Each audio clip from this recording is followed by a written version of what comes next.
In this section, we'll cover some of the more popular hashing functions, both currently and historically. MD5 is a popular and widely used hash function designed in the early 1990s as a cryptographic hashing function. It operates on a 512-bit blocks and generates 128-bit hash digests.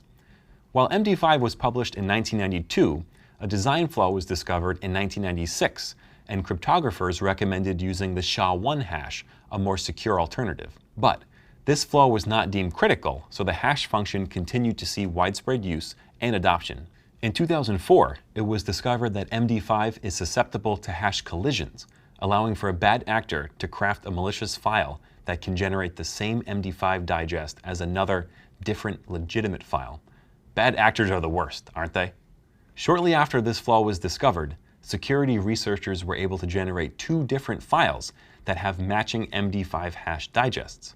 In 2008, security researchers took this a step further and demonstrated the ability to create a fake SSL certificate that validated due to an MD5 hash collision.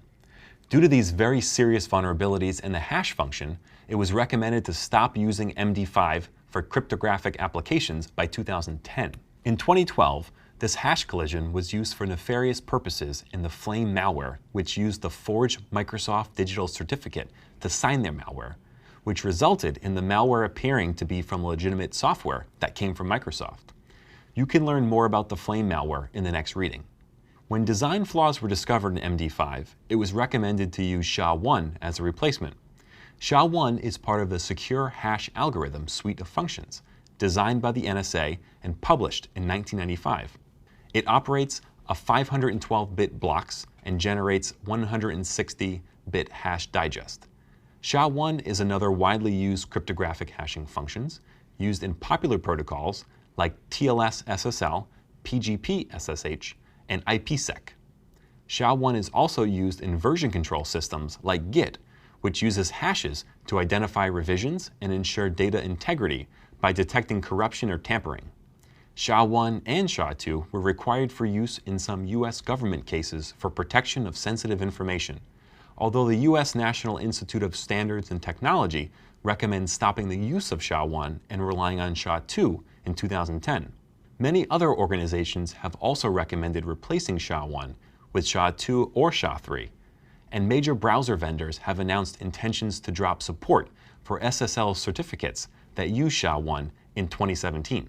SHA-1 also has its share of weaknesses and vulnerabilities, with security researchers trying to demonstrate realistic hash collisions.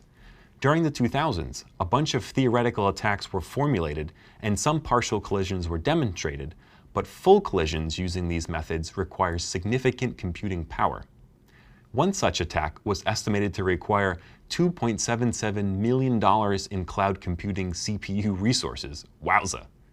In 2015, a different attack method was developed that didn't demonstrate a full collision, but this was the first time that one of these attacks was demonstrated, which had major implications for the future security of SHA-1. What was only theoretically possible before was now becoming possible with more efficient attack methods and increases in computing performance, especially in the space of GPU-accelerated computations and cloud resources. A full collision with this attack method was estimated to be feasible using CPU and GPU cloud computing for approximately $75,000 to $120,000, much cheaper than previous attacks.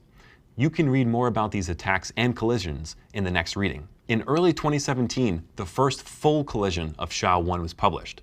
Using significant CPU and GPU resources, two unique PDF files were created that result in the same SHA-1 hash. The estimated processing power required to do this was described as equivalent of 6,500 years of a single CPU and 110 years of a single GPU computing non-stop. That's a lot of years. There's also the concept of a MIC, or message integrity check. This shouldn't be confused with a MAC or message authentication check, since how they work and what they protect against is different. A MIC is essentially a hash digest of the message in question. You can think of it as a checksum for the message, ensuring that the contents of the message weren't modified in transit.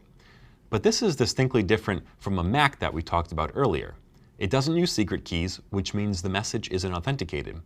There's nothing stopping an attacker from altering the message, recomputing the checksum, and modifying the mic attached to the message. You can think of mics as protecting against accidental corruption or loss, but not protecting against tampering or malicious actions.